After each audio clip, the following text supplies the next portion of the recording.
సుదీర్ఘమైన సమావేశం ఈరోజు ఏర్పాటు చేసుకున్నాం. ఈ విస్తృత స్థాయి సమావేశానికి ప్రతి జిల్లా నుంచి మన జనసేన పార్టీ నాయకులు, పోటీ చేసిన అభ్యర్థులు, అనేక ప్రాంతాల నుంచి వాళ్ళందరూ కూడా ఈ సమావేశంలో హాజరు కావడం జరిగింది. పార్టీ తరఫున ప్రతి ఒక్కరికి కృతజ్ఞత తెలుపుకుంటున్నాం. అదేవిధంగా మీరు ఇచ్చిన సలహాలు, సూచనలు 62 మంది ఈరోజు ఈ సమావేశంలో మాట్లాడగలిగే అవకాశం వాళ్ళందరికీ దొరికింది. చాలా చక్కగా మీ ప్రాంతంలో ఉన్న సమస్యల గురించి, అక్కడ ప్రజలు వ్యక్తపరిచిన అభిప్రాయం గురించి మీరందరూ కూడా ఒక పార్టీ ప్రతినిధిగా కాకుండా స్థానికంగా ఉన్న ప్రజాప్రతినిధిగా మీరందరూ కూడా వివరించినందుకు మిమ్మల్ని అందరూ కూడా అభినందిస్తూ ఇప్పుడు మన అధ్యక్షులు వారు పవన్ కళ్యాణ్ గారిని మాట్లాడమని కోరుతున్నాను.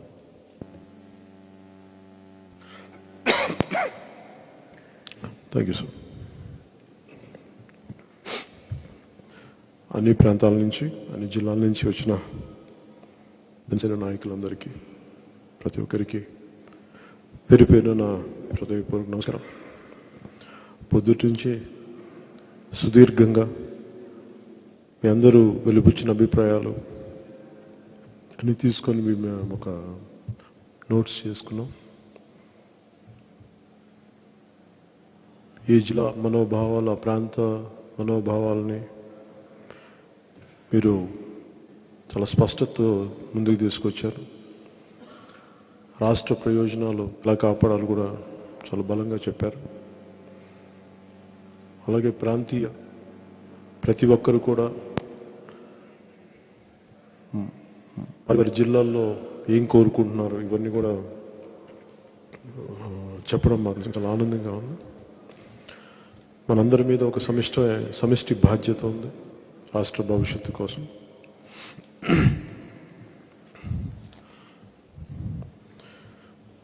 దాదాపు 62 మంది పైగా సుదీర్ఘంగా మీరందరూ చెప్పింది క్షుణ్ణంగా తీసుకొని ముందుగా ఒక సబ్ కమిటీని ఫామ్ చేశాం.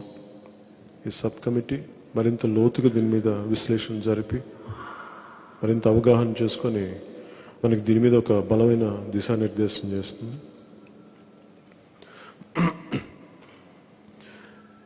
నేను అర్థం చేసుకుంది, పొద్దున్నుంచి మనందరం మాట్లాడుతుంది, అసలు జనసేన ముఖ్యంగా రాజధాని వీటన్నిటి గురించి మాట్లాడబోయే ముందు జనసేన పార్టీ ఆవిర్భావమే ఈ ప్రాంతీయ విద్వేషాలు రెచ్చగొట్టడం వల్ల, ప్రాంతీయ విభేదాలు రావటం వల్ల దేశ సమగ్రత ఎలా దెబ్బతింటుంది.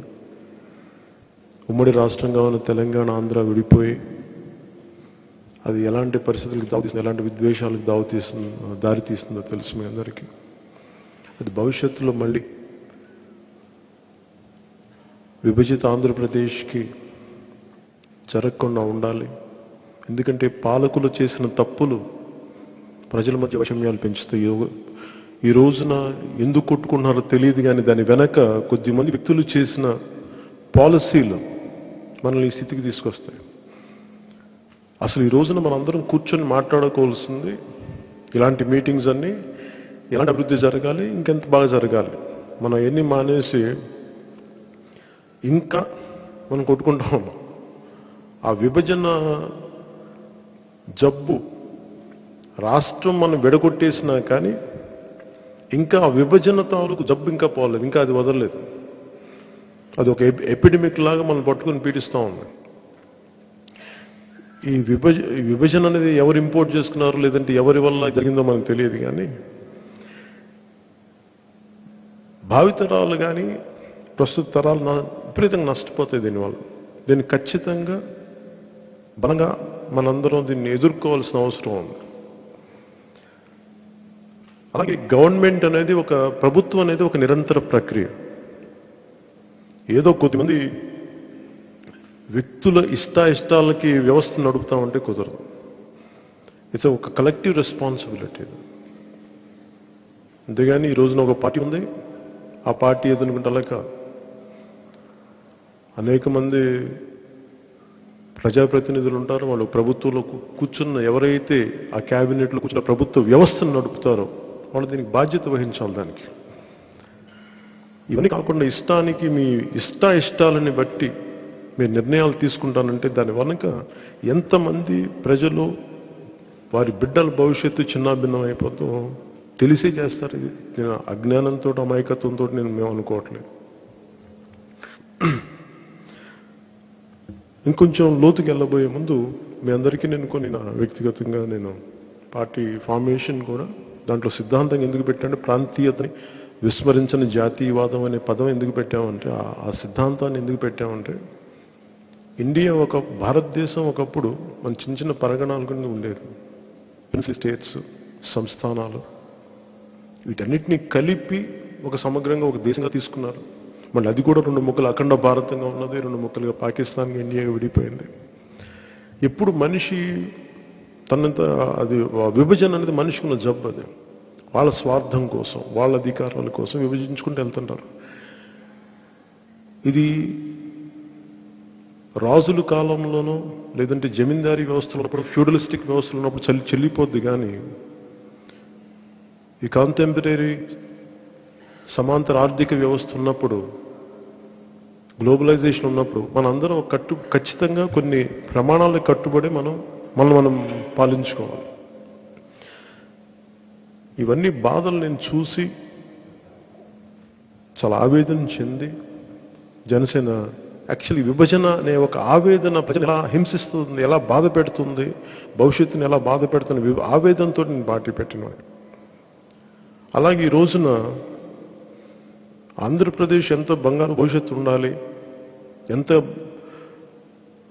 దినదిన ప్రవర్ధమానం అవుతూ చక్కటి అభివృద్ధి సాధించాలి అన్న కలలు కన్న వాళ్ళలో నేను ఒకడిని. కానీ ఈ రోజున అది దినదిన ప్రవర్ధమానం కాదు, దినదిన అధోగతికి పాలవుతా ఉంది. అందరికీ వ్యక్తిగత లబ్ధి కోసం స్పష్టంగా ఒక అభిప్రాయం చెప్పే ధైర్యం లేదు ఎవరికి. ఇవన్నీ కాకుండా ఏ రోజు కూడా నేను జనసేన పార్టీకి మేము సత్యం మాట్లాడదలుచుకున్నాం, ధర్మానికి కట్టుబడి ఉండాలనుకున్నాం, అట్లాగే నిలబడతాం. ఇప్పుడున్న పరిస్థితుల్లో ముఖ్యంగా ఆంధ్రప్రదేశ్ గురించి మాట్లాడుకోవాలంటే మనం ఉమ్మడి రాష్ట్రం విడిపోయిన తర్వాత మన పార్టీ ఎస్టాబ్లిష్ చేసిన తర్వాత గాంధీనగర్లో ప్రధానమంత్రి అభ్యర్థిగా నరేంద్ర మోదీ గారిని కలిసి సమస్యలు విన్నవించాను. నేను ఆయన చెప్పింది ప్రాంతీయతను విస్మరించిన జాతీయవాదం అనే సూత్రంలో భాగంగా చెప్పాను. మనం ఇలా కొట్టుకుంటూ వెళ్ళిపోతే దేశ సమగ్రత దెబ్బతింటుంది సార్. ఇక్కడ ఒకటే దేశంలో ఉంటూ మా ప్రాంతం, మా జిల్లా ఇలా పెట్టుకుంటే అసలు భారతీయత అనేది విధానం చచ్చిపోతుంది. మనుషులు చాలా చిన్నతనంగా అయిపోతుంది ఆలోచన. బయట శత్రువులు అంతర్గతంగా ఎప్పుడైతే మనం బలహీన పడతామో బయట దేశస్తులు మిగతా శత్రు దేశాలు మన ఎదుగుదలని ఓర్వని దేశాలు బళ్ళు ఉన్నాయి. పాకిస్తాన్ ఉంది, చైనా లాంటి పెద్ద పెద్ద దేశాలు ఉన్నాయి. మన అభివృద్ధి చెందకూడదు, వాళ్ళకి ఆలవాలం అయిపోతుంది. సో మనం ఎప్పుడైతే లోపల బలహీనంగా ఉంటామో, విభజించుకుంటూ వెళ్ళిపోతుంటామో చాలా అది బయట వాళ్ళకి అది శత్రువులకి అది చాలా ఈజీగా వచ్చేయచ్చు. ఇవన్నీ మాట్లాడుతూ నా ఆవేదన ఆయన వెళ్ళిపుచ్చుకున్నప్పుడు చాలా అంశాల మీద అప్పుడు రాజధాని గురించి కూడా వచ్చింది. ఆయన ఒకటే చెప్పారు, మేము కూడా బాంబే స్టేట్ నుంచి మేము విడిపోయాం. మేము అప్పుడు నేను పుట్టలేదు. ఆయన చెప్పింది గాంధీనగర్ మేము క్యాపిటల్గా చేసుకున్నాం.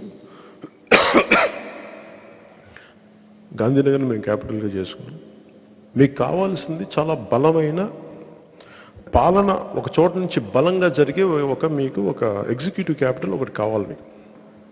మీకు అన్నీ ఒక చోట ఉండే ఒక క్యాపిటల్ మీకు కావాలి. దానికి ఇంత భూమి అవసరం అవుతుంది. ఒకసారి మీరు వెళ్ళి గాంధీనగర్ అంతా చూడండి, మీకు అర్థం అవుద్ది. ఖచ్చితంగా నేను మీ ప్రాంత ప్రజలు, మీ రాష్ట్ర ప్రజలందరికీ నేను అండగా నిలబడతాను మీరు అని చెప్పి నా ఆవేదన నేను సంపూర్ణంగా అర్థం చేసుకున్నారు ఆ రోజున. ఆ తర్వాత మేము అనేక సార్లు మన ఎలక్షన్ టైంలో, క్యాంపెయినింగ్ టైంలో కూర్చుంటే చాలామంది మధ్యలో డిస్కషన్స్ కూడా ఎక్కడ రాజధాని బాగుంటుంది. ఆ క్రమంలో నేను వైజాగ్లో తిరిగినప్పుడు వైజాగ్ చాలా బాగుంటుంది కదా నేను అన్నాను. అంటే అది అందరికీ ఆమోదయోగ్యంగా ఉండాలి. ఇది ఈ క్యాపిటల్ అనేది కేవలం కొద్ది మంది కాదు. ఇట్లా చెప్పుకుంటా చాలా రకాల అభిప్రాయాలు చెప్పిన తర్వాత మేము తిరుపతి అన్న డిస్కషన్ వచ్చింది, వైజాగ్ అని వచ్చింది. తర్వాత విజయవాడ అని వచ్చింది, ఇంకొంచెం ఒంగోలు అని వచ్చింది, రకరకాల కర్నూలు అని వచ్చింది. దాదాపు 5-6 ప్రాంతాల మధ్యలో వచ్చినప్పుడు చాలా అభిప్రాయాలు వచ్చినాయి. ఇవన్నీ మీరు అందరూ కూర్చొని ఎలక్షన్ల తర్వాత ప్రతిపక్షంతో కూర్చొని అధికార పక్షం ఎవరైతే అధికారులు ఆ రోజున ఎన్డీఏ అధికారంలోకి వస్తుందో తెలియదు, బీజేపీను టీడీపీ జనసేనతో మద్దతు ఉన్న వస్తుందని కూడా తెలియదు. కానీ ఎవరు అధికారంలోకి వచ్చినా ప్రతిపక్షంలో ఉన్నా అందరం సమిష్టిగా కూర్చొని రాజధాని ఎక్కడ ఉండాలో నిర్ణయించుకున్నాం. దాని ప్రకారం దాన్ని ముందుకు తీసుకెళ్దామని. ఆ తర్వాత జరిగింది, తెలుగుదేశం పార్టీ ఉంది, అధికారంలోకి వచ్చింది. భారతీయ జనతా పార్టీ మన అధికారం లేనప్పటికీ మద్దతు ఉంది ఎన్డీఏకి. అలాగే వైసీపీ ప్రతిపక్షంగా ఉంది. అందరూ కలిసి సమిష్టిగా అమరావతి అనే ఒక రాజధానిని తీసుకున్న తర్వాత ఆ రోజు ఇప్పుడున్న జగన్ రెడ్డి గారి స్పీచ్ కూడా మనం చూసాం. ఆ రోజుల్లో 13 జిల్లాలు చిన్న రాష్ట్రం అయిపోయింది, 23 జిల్లాలు పైగా ఉన్న చిన్న రాష్ట్రం అయిపోయింది, ప్రాంతాల మధ్య చిచ్చు పెట్టకూడదు, అందుకని మేము అమరావతిని మనస్ఫూర్తిగా ఆహ్వానిస్తున్నాం అని చెప్పిన వ్యక్తి ఆయన. నేను ఏం చెప్పాను? సో వాళ్ళు ఏకీభవించారు. అమరావతిని చెప్పినప్పుడు నా దృష్టికి వచ్చింది, సంతోషం, అందరికీ ఆమోదయోగ్యంగా ఉండే చోట అందరూ ఒప్పుకున్నారు. ప్రతిపక్ష నాయకులు ఒప్పుకున్నారు, కేంద్ర స్థాయి నాయకులు ఒప్పుకున్నారు, మిగతా అందరూ ఒప్పుకున్నారు. ఆ రోజున ఏ ఒక్కరు కూడా ఏ ఒక్క జిల్లా నుంచి కూడా అసమ్మతి గళం వినిపించలేదు, ఎవరి కోపాలు లేవు, తాపాలు లేవు. చెప్పినాక సమస్య 1-2 చోట్ల ఎక్కడ వచ్చిందంటే ఎంత కావాలి భూమికి. దీనికి నేను ముందు నుంచి ఒకటి చెప్పాను, ఎంత భూమి కావాలి దీనికి. అది 3,000 ఎకరాల నుంచి 30,000 ఎకరాలు, 20,000 ఎకరాలు, ఇది డిబేటబుల్. నేను ఇది కూడా ఆలోచించాను, 3,000 ఎకరాలు సరిపోద్ది కాదు, 2,000 ఎకరాలు అంటే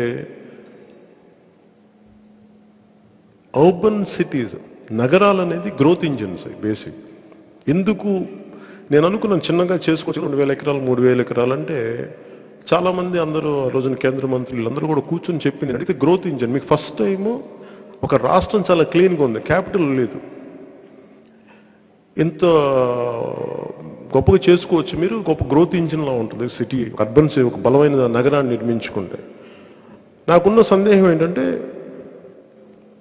ఒకేసారి ఇంత నగరాన్ని నిర్మించవచ్చా? రోమ్ అనేది ఒక రాత్రిలో నిర్మించబడలేదు కదా, అలాగంటే అది కూడా అందరూ ఒప్పుకున్నారు దానికి. ఆ రోజున ఒక రాత్రిలో అవ్వదు, కానీ ఇది అంచెలంచెలుగా చేసుకోవచ్చు. కానీ తర్వాత ఎక్కడో కానీ ఇంత భూమి ఇస్తారా అంటే తర్వాత దాన్ని ల్యాండ్ పూలింగ్ అని, భూ సమీకరణను ఇది చేసుకుంటూ వెళ్ళారు. ఆ తర్వాత నేను వదిలేశాను. ఒక 6 months 1 year ప్రాసెస్లో నేను అసలు అంటే సవ్యంగా జరుగుతున్నాయని చెప్పాను. కానీ ఎక్కడైతే మీరు భూసేకరణ, మనకి రాజధాని అమరావతి రైతుల సమస్య ఆ రోజు నుంచి ప్రారంభమైంది, ఈ రోజు నుంచి. ఆ రోజున అమరావతి రైతులు ఇష్టపడిస్తున్నారా, ఇష్టం లేకుండా ఇస్తున్నారా అనేది కొంతమంది ఇష్టం లేకుండా మాకు ఇవ్వాలని ఇష్టం లేదనుకున్నప్పుడు ఆ రోజున నేను మద్దతు తెలిపిన తెలుగుదేశం ప్రభుత్వానికి నేను విన్నవించుకుంది, రైతు కన్నీరు పెట్టి మీరు రాజధాని నిర్మించకండి. ఏ రైతైనా సరే రైతు కన్నీరు, ఎందుకంటే ఇక్కడ ఉన్నది కూడా ఆ రోజు నేను నిలబడిన అందరికీ కూడా వైసీపీ గ్రామాలకు నిలబడ్డాను నేను. ఆ రోజున దాదాపు 40% మంది ఇక్కడ ఎస్సీ ఎస్టీ వర్గాలు. ఇక్కడ దాదాపు 8,000 ఎకరాలు అది మనకి అసైన్డ్ భూములు కానీ దానికి సంబంధం అలాంటివి కానీ అన్ని కలిపి 7,000 నుంచి 7,850 నుంచి 8,000 పైచిలుకు ఎకరాలు ఎస్సీ భూములు ఉన్నాయి ఇక్కడ. వాళ్ళందరూ అడిగేది మాకు సమాంతరంగా, మాకు మిగతా వాళ్ళతో సమంగా మాకు ఇవ్వండి అంటే దానికి వాళ్ళు పోరాటం చేసి ఇంకొక 200 గజాలు ఎక్స్ట్రాగా ఇవ్వడం జరిగింది. అలాగే మా భూములు కొంచెం రాజధాని పరిధిలో లేకపోతే మా భూములను తీసుకుంటున్నారని చెప్పి బేతపూడి కానీ పెనుమాక కానీ ఇలాంటి గ్రామాలను పెట్టినప్పుడు నేను తెలుగుదేశం ప్రభుత్వం అప్పటి ముఖ్యమంత్రి చంద్రబాబు గారికి కూడా నేను చాలా స్వయంగా నేనే విన్నవించుకొని, మీరు మటుకు భూసేకరణ చట్టాన్ని ప్రయోగిస్తే మటుకు, రైతు కన్నీరు పెడితే మటుకు నేను బయటకు వచ్చి చాలా బలంగా రైతులు తరపు నేను పోరాటం చేయాల్సి వస్తుంది. భూ సమీకరణతో వాళ్ళు ఇష్టపడి ఇస్తే మీరు భూములు తీసుకోకండి, కానీ దయచేసి వాళ్ళ భూములు లాక్కోవద్దని పదే చెప్తే వాళ్ళు భూ సమీకరణ మీద వెళ్ళారు తప్ప ఈ రోజుకి బేతపూడి కానీ పెనుమాక కానీ ఉండవల్లి కానీ దాని నుంచి బతుకున్నాయి అంటే అది జనసేన తాలూకు బలమైన ప్రయత్నం. గత ప్రభుత్వంలో ఎంతో కొంత ఒక ప్రజాస్వామ్య కొంత విలువ ఇచ్చారు ప్రజాస్వామ్యానికి. ఈ ప్రభుత్వంలో నేను ముందు నుంచి చూస్తుంది కూడా ఇదే మాట. ఈరోజు జగన్ రెడ్డి గారు నేను క్యాపిటల్ మారుస్తున్నాను అది అని మాట్లాడుతుంటే ఈయన ప్రతిపక్షంలో ఉన్నప్పటి నుంచి మాకు రాజధాని రావడం మాకు ఇష్టం లేదు, మంచిది కాదు అని ఒకటే మాట చెప్పుంటే ప్రజలు కూడా ఆ రోజు ఇంత పెట్టుబడులు పెట్టేవాళ్ళు కాదు, భూములు ఇచ్చేవాళ్ళు కాదేమో. ఎందుకంటే ప్రతిపక్ష నాయకుడు ఒకటి మాట్లాడుతున్నారు, మేము ఎందుకు భూములు ఇవ్వము, ప్రజలు సిద్ధంగా ఉండేవాళ్ళేమో. కానీ ప్రతిపక్ష నాయకుడు కూడా ఒప్పుకున్నారు కాబట్టి ఆ భూములు ఇంకా నమ్మి ఇచ్చారు. నేను ఒక్కడే చాలా మందికి చెడ్డునయ్యాను. ఎందుకంటే నేను ఒకటే మాట 2018లో కూడా తెలుగుదేశం పార్టీ మీద బలంగా వాళ్ళకి గళం ఎత్తినప్పుడు నేను ఒకటే ఒక అంశం లేవనెత్తాను. మీరు ఇన్ని వేల ఎకరాలు తీసుకున్నారు, రేపొద్దున వేరే ప్రభుత్వం వస్తే గ్యారంటీ ఉంటుందని మీరు ఏమైనా ఆలోచించారని అడిగాను ఆ రోజున ఇదే మంగళగిరిలో. అలాంటి ఎందుకంటే వాళ్ళందరూ ఎందుకు దాని పెద్ద వాళ్ళు మేము రాకపోయినా వేరే వచ్చిన ప్రభుత్వం చేయాలి అన్నది ఏదో మాట్లాడటం చూశాను. ఎందుకంటే ప్రభుత్వం నిరంతర ప్రక్రియ. ఈ రోజున టీడీపీ ఉండొచ్చు, ఈ రోజున వైసీపీ ఉండొచ్చు, రేపు పొద్దున ఇంకొకటి రావచ్చు. కానీ ప్రభుత్వాలు మారి వ్యక్తులు మారుతున్నంత కాలం విధానాలు మారుతాయి, మేము రాజధానులు మార్చేసుకుంటామంటే అది ఎలాంటి వాటికి దారి తీస్తుంది. ఇవన్నీ మనం చాలా క్షుణ్ణంగా ఆలోచించాలి. అలాగే అమరావతి రైతులకు సంబంధించి వాళ్ళు ఎవరు అడగలేదే మాకు ఇక్కడ క్యాపిటల్ పెట్టమని. 3 పంటలు పండే భూములు, 2 పంటలు పండే భూములు. ఈ రోజుకి మీరు భూములు ఆ రోజున మనం రక్షించిన బేతపూడి భూముల్లో ఈ రోజుకి 3 పంటలు పండుతాయి.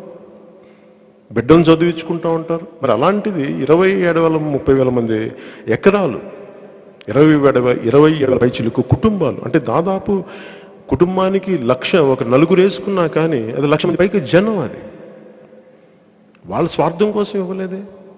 అంటే ఎకరం భూమినోడు లబ్ధి పొందేది కొన్ని 100 గజాలు, ఒక 1000 గజాలు, దాంట్లో 4వ వంతు దేనికోసం ఇచ్చారు? వాళ్ళు రాష్ట్రం కోసం ఇచ్చారు, వాళ్ళ సంతోషం కోసం ఇవ్వలేదు. వాళ్ళు ఏడుస్తా ఇచ్చారు. ఆ రోజున బాధ పెట్టే సన్నివేశాలు ఏంటంటే పంట పండిన భూములు కూడా తొక్కేశారు ట్రాక్టర్లతోటి. అంటే చేతికొచ్చిన పంటను కూడా వదిలేసుకొని త్యాగం చేశారు వాళ్ళు రాష్ట్రం కోసం అమరావతి రైతులు. అలాగే రైతు కన్నీరు పెట్టిన నేల ఏదన్నా సరే అది దహించేస్తుంది వాళ్ళకి న్యాయం జరిగినప్పుడు. ఈ ప్రభుత్వం ధర్మం తప్పింది. ప్రతిపక్ష నాయకులుగా ఉన్నప్పుడు మాకు అమరావతి ఇష్టం లేదు అని చెప్పి ఈ రోజున ఆయన క్యాపిటల్ మారుస్తారంటే ఆయన ధర్మం తప్పలేదు, పద్ధతే.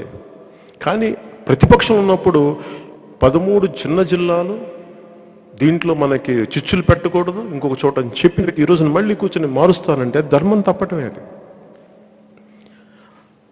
ఈ రోజున అమరావతి రైతుల మీద కేసులు పెట్టి ఇబ్బందులు పెడతా ఉంటే వాళ్ళు దీనికోసం ఫైట్ చేస్తున్నారు. వాళ్ళు ఎవరో ఒక వ్యక్తిని నమ్మి ఇవ్వలేదు, ప్రభుత్వాన్ని నమ్మించారు. రాజ్యాంగం మీద మేము అది మనకి సాక్షి రాజ్యాంగాన్ని మేము చట్టబద్ధంగా మేము అమలు చేస్తామని చెప్పి ప్రమాణం చేసిన వ్యక్తులు వ్యవస్థని వ్యవస్థకి ఇచ్చారు వాళ్ళు. కానీ వ్యవస్థను నడిపే వ్యక్తులు ఈ రోజున మేము ఆ రోజు అలాగే ఈ రోజున తూచి మేము మాట మార్చుకుంటామంటే దాని పర్యవసానాలు ఏం జరుగుతాయో ఊహించగలరా ఎవరన్నా? కడుపు మండిన వ్యక్తి ఏ స్థాయికి వెళ్తాడో ఊహించగలరా? అసలు వాళ్ళకి అవగాహన ఉందా? ఇవన్నీ చాలా మనం లోతుగా ఆలోచించిన అంశాలు. ఇవన్నీ రైతుల గురించి మాట్లాడుతుంటే నిద్రాహారాలు మాని రోడ్ల మీదకి రావాల్సిన దుస్థితి ఏంటంటే రైతులకి. వాళ్ళు ఏం తప్పులు చేశారు? వాళ్ళ భూములు ఇవ్వడం వాళ్ళు చేసిన పాపమా? వాళ్ళ ఫండమెంటల్ రైట్స్, మేము భూమి ఇచ్చాం, మా భూమి ఏమైపోయిందని అడిగితే వాళ్ళ మీద కేసులు పెడతారా? హత్యాయత్నాలు పెడతారా వాళ్ళ మీద? అసలు ఆ పరిస్థితి వచ్చింది మీరు కాదు. పరిస్థితులు ఉత్పన్నం చేసిందే మీరు క్రియేట్ చేశారు. మీరు అండగా నిలబడాల్సింది రైతులకి మీరు కేసులు పెడతానంటే న్యాయం చేయకపోగా ఇవన్నీ చూస్తూ జరుగుతూ ఉండి మేము చూస్తూ ఊరుకున్నాం. ఈ రోజుకి వైసీపీ జగన్ రెడ్డి గారు స్పష్టత లేదు. ఇంకా వాళ్ళు వైజాగ్ క్యాపిటల్ ఇంకా చెప్పలేదు. ఇంకా వాళ్ళు మనందరూ అర్థం చేసుకోవాల్సింది. వైజాగ్లో మేము క్యాపిటల్ని నిర్మిస్తున్నాం అని చెప్పలేదు ఇంకా వాళ్ళు. అలాగే కర్నూలులో హైకోర్టు పెడుతున్నాం అంటానికి అసలు హైకోర్టులో వీళ్ళు కర్నూలు పెట్టడానికి వీళ్ళకి అధికారం ఉందా? అసలు వీళ్ళకి అలాంటి చట్టబద్ధత, అలాంటి అధికారాలు అసలు రాష్ట్ర ప్రభుత్వానికి ఉన్నాయా, లేదంటే ప్రెసిడెంట్కి ఉందా, కేంద్ర ప్రభుత్వానికి ఉందా, రాష్ట్ర ప్రభుత్వానికి ఉందా? అసలు ముందు దీని మీద చాలా స్పష్టత ఇవ్వాలి. మనం ఈరోజు అడగాల్సింది ఏంటంటే వైసీపీని, అసలు ముందు మీరు స్పష్టత ఇవ్వండి. వైజాగ్లో మేము క్యాపిటల్ని మేము క్యాపిటల్గా మేము నిర్ణయిస్తున్నాం వాళ్ళు చెప్పాలి. వాళ్ళ నాయకుడు ఎవరు? మేము భీమిలిని రాజధాని అంటే ఆ వ్యక్తి ఎవరు చెప్పడానికి? అప్పుడు మనకి ఈ జిఎన్ రావు గారి కమిటీ పర్పస్ ఏంటి మరి? అసలు జిఎన్ రావు గారి కమిటీ చెప్పింది భీమిలిలో పెట్టమని చెప్పాల, వెనకబడ్డ విజయనగరంలో మనకి అక్కడ క్యాపిటల్ పెట్టమని అడిగారు. యాక్చువల్లీ వాళ్ళు వాళ్ళు చెప్పిన వాళ్ళు ప్రమోట్ చేసిన, లేదంటే వాళ్ళు ఇనిషియేట్ చేసిన జిఎన్ రావు కమిటీ వాళ్ళు ఇచ్చిన అడ్వైజ్ ఏంటంటే మీరు విజయనగరంలో పెట్టండి రాజధాని పెట్టాలనుకుంటే. అంటే వాళ్ళు చెప్పిన కమిటీ సిఫార్సుని వీళ్ళు ఇంకా అమలు చేయలేదు. మేము వెంటనే కూర్చోబెట్టి మేము వస్తాం, చాలా ఘనంగా భారీగా మీరు వైజాగ్లో మాకు అద్భుతమైన మీకు ఆహ్వానం పలకండి నాయకుడు వస్తున్నాడంటే నాకు అర్థం కాలేదు. మీరు ఆంధ్రప్రదేశ్కి ముఖ్యమంత్రి లేదా కేవలం ఒక ప్రాంతాలకే మీరు ముఖ్యమంత్రి? ఇదా 151 మంది ఎమ్మెల్యేలు ఇస్తే ఇదా మీరు అసమానతలు మీరు క్రియేట్ చేసేది? ఇంత అద్భుతమైన మ్యాండేట్ ఇచ్చిన తర్వాత మీరు కూర్చొని ప్రజల్ని విషయాన్ని వెదజల్లడానికి మీకు అధికారం ఇచ్చింది.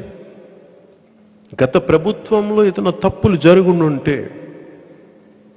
అనుమానం లేకుండా వాళ్ళని శిక్షించండి, కమిటీలు వేయండి, జ్యుడిషియల్ కమిటీస్ వేయండి, సిబిఐ రిపోర్ట్లు వేయండి, సిబిఐ కంప్లైంట్ చేయండి. ఇవన్నీ ఏమి చేయకుండా మీరు కూర్చొని ప్రజల్లో కన్ఫ్యూజన్స్ క్రియేట్ చేస్తారంటే, ఒక బలమైన పొద్దు నుంచి అందరూ మాట్లాడుతుంటే అసలు ఇది ఎందుకు? ఒకటి కర్నూలులో హైకోర్టు పెట్టాలంటే హైకోర్టు అది కూడా ప్రజలను మోసం చేయడమే, రాయలసీమ ప్రజలను కూడా మోసం చేయటమే. ఓకే, అది 2 మాకు జెరాక్స్ షాపులు వస్తాయి, ఇవి కూడా నేను మాట్లాడలేదు. అసలు కర్నూలులో లీగల్ ఎక్స్పర్ట్స్ అందరూ కూడా కూర్చోబెట్టి ఒక రాష్ట్ర ప్రభుత్వానికి ఒక్కసారి హైకోర్టు ఇక్కడ పెట్టేసి అని సుప్రీంకోర్టు ఇచ్చిన తర్వాత, ప్రెసిడెన్షియల్ ఆర్డర్ వచ్చిన తర్వాత మళ్ళీ కర్నూలులో పెట్టేస్తాం అంటే అది రాష్ట్ర ప్రభుత్వం అధికార పరిధిలోకి వస్తుందా లేదా అని కూడా వైసీపీ నాయకులు చాలా ఖచ్చితమైన స్పష్టతతో చెప్పగలగాలి. అది వారి అధికారంలో కొన్ని ఉందా లేదా అంటే అది కూడా మభ్యపెట్టడం రాయలసీమ వాసులు. పోనీ ఉత్తరాంధ్రాకి సంబంధించి నిజంగా మీరు వైజాగ్ అంటే మీరు చెప్పండి, మేము వైజాగ్ని అఫీషియల్గా మేము క్యాపిటల్ చేస్తాం జగన్ రెడ్డి గారు చెప్పండి. ఎవరో ఒక వ్యక్తి వచ్చి కూర్చోబెట్టి మేము భీమిలిలో పెడుతున్నాం మేము చెప్పేసి మీరు డప్పులు గిప్పులు గట్టి ఎట్టుకొని తిరుగుతారా? అదే మీకు ఇచ్చిన అధికారం. దీనివల్ల ఏం జరుగుతుందంటే కన్ఫ్యూషన్ క్రియేట్ చేస్తున్నారు, అనిశ్చితి క్రియేట్ చేస్తున్నారు. మనకి రాయలసీమ నిజంగా వెనకబాటుతనాన్ని మీరు అడ్రస్ చేయాలి అంటే వలసలు ఆపండి, 10 పారిశ్రామిక వాడలు తీసుకురండి అక్కడికి. అవేమి చేయరు మీరు. పోనీ ఎగ్జిక్యూటివ్ క్యాపిటల్ పెడితే సంపూర్ణంగా రాయలసీమకి ఇచ్చేయండి. అది సంపూర్ణమైన క్యాపిటల్ అమరావతి వద్దనుకున్నారు. మాకు ధైర్యంగా చెప్పండి. పాలన అనేది ఒకటే చోట నుంచి ఉంచండి. ఓకే, మీకు అమరావతి ఇష్టం లేదు, పూర్తిగా వైజాగ్ అన్న మా క్యాపిటల్ అదన్నా ధైర్యంగా చెప్పండి. లేదు కర్నూలు మా రాజధాని, మేమందరం ఒప్పుకుంటాం దానికి. ఏదో ధైర్యంగా మీరు ఒక మాట చెప్పాలి. మీకు అమరావతి ఇష్టం లేదు, తప్పులు ఇంకో మీరు ధైర్యంగా మీరు పెట్టండి, అసెంబ్లీలో పెట్టండి. మేము మొత్తం సంపూర్ణంగా ఎందుకు ఎవరికి సంపూర్ణంగా లేకుండా అటు ఎవరు ఏ ఒక్కరు తృప్తి లేకుండా అటో మొక్క ఇటో మొక్క ఎందుకు? సంపూర్ణంగా ఒక్కరికి భోజనం పెట్టండి. అభివృద్ధి అనేది మీకు కూడా పాలన ఉంటుంది. ఎందుకంటే జగన్ రెడ్డి గారు చెప్తున్నారు కదా, మేము కోర్టులకు వెళ్ళాలంటే 60 లక్షలు ఖర్చు అవుతుందని చెప్పి రేపు పొద్దున అది కూడా ఎందుకు అదనపు భారం ఎందుకు ప్రజల మీద? మీరు కోర్టులు చుట్టానికి 60 లక్షలు ఇక్కడ 60 లక్షలు అక్కడ మొత్తం కలిపి 1,20,00,000 ఖర్చు ఎందుకు? మాకు ఆ ఖర్చు వద్దు మాకు. మీరు కన్ను ఫుల్ క్యాపిటల్ పెట్టండి,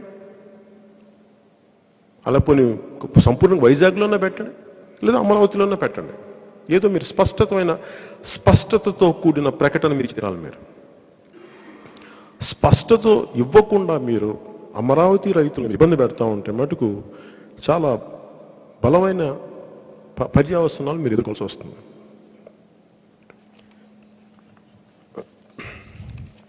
అనేక అంశాల్లో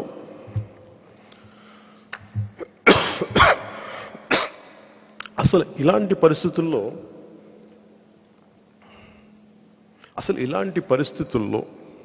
అసలు వీళ్ళు ఎందుకు చేస్తున్నారు? వీళ్ళకి కోర్టును షిఫ్ట్ చేసి మార్చేస్తామంటే దానికి అధికారం లేదు, లేదా మేము వైజాగ్ని క్యాపిటల్ చేస్తున్నాం అని చెప్పగలిగే సత్తా లేదు, ధైర్యం లేదు. భీమిలీలో క్యాపిటల్ పెడతానన్న వ్యక్తికేమో అది ఆయన వ్యక్తిగతం అంటారు. అంటే రేపొద్దున్న మీరు అన్ని మార్చేసుకొని అక్కడ కొన్ని భూములు అంటే అక్కడ అలాగే ఒక్కొక్క వెనకబాటు ప్రాంతాలు ఇవి వెనక్కి నెట్టబడ్డ ప్రాంతాలు. రాయలసీమ కానీ ఉత్తరాంధ్ర కానీ, రాయలసీమలో ఎన్ని ఇరిగేషన్ ప్రాజెక్ట్స్ వచ్చినాయి? ఎందుకు అసలు వెళ్ళిపోవాలి రాయలసీమ నుంచి? ప్రకాశం జిల్లాను మర్చిపోయారు, నెల్లూరు జిల్లాను మర్చిపోయారు. ఒక ఇరిగేషన్ ప్రాజెక్టులు ఎందుకు సస్యశ్యామలం చేయరు మీరు? దాదాపు 5 మంది ముఖ్యమంత్రులు వచ్చారే రాయలసీమ నుంచి. 5 ముఖ్యమంత్రులు వచ్చిన రాయలసీమ ఇంకా వెనకబడిన ప్రాంతం. మీరెందుకు వేల కోట్లు ఎలా వచ్చినాయి? మీ చేతులకు లక్షల కోట్లు ఎలా వచ్చినాయి?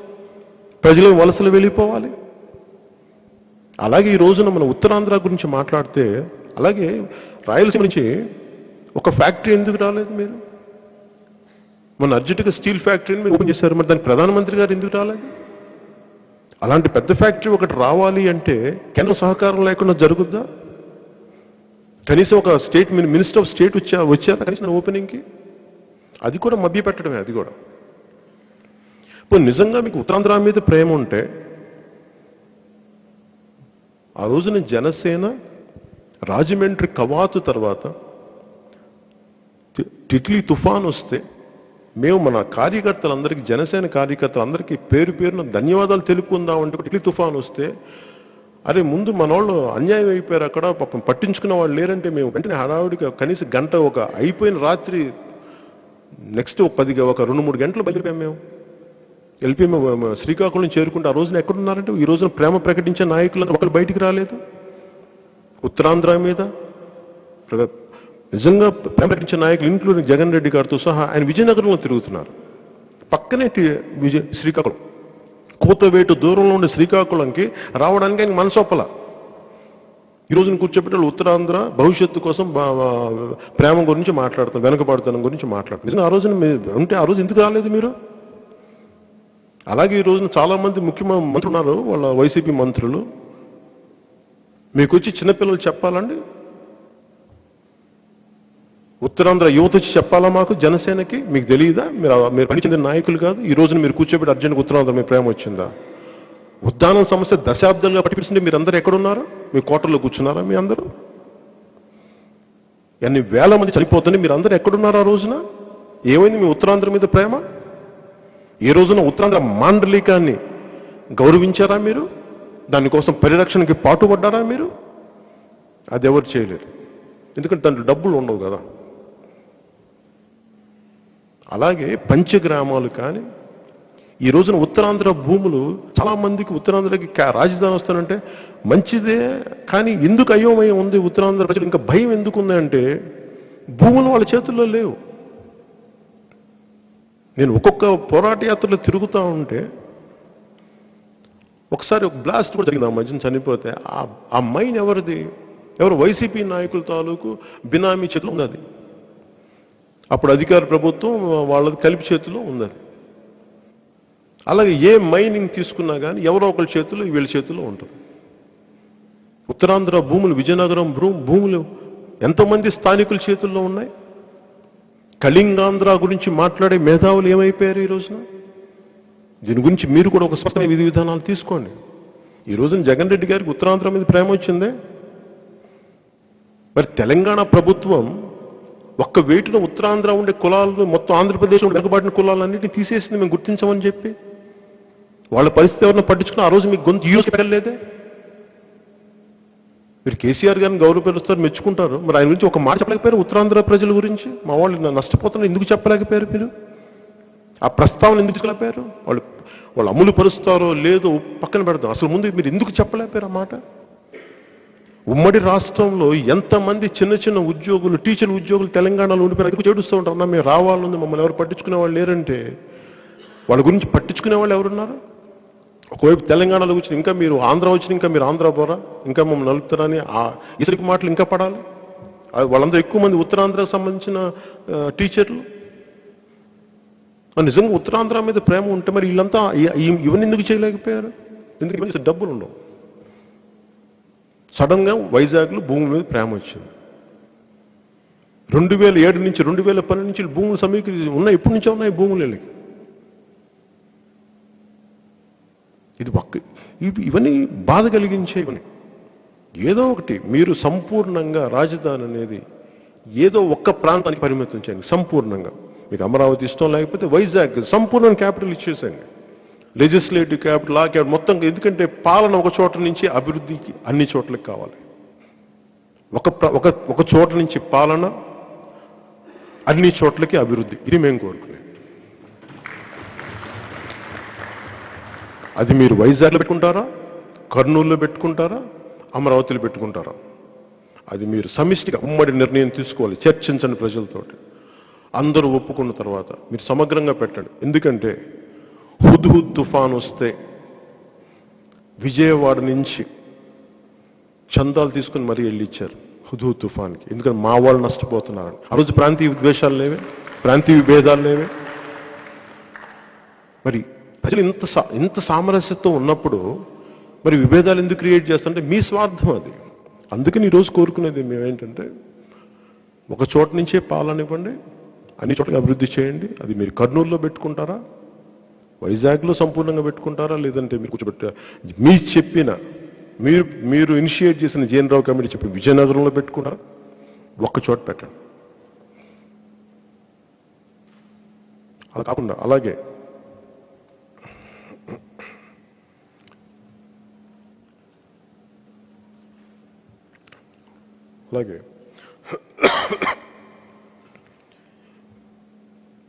జనసేన రైతుల పక్షపాత.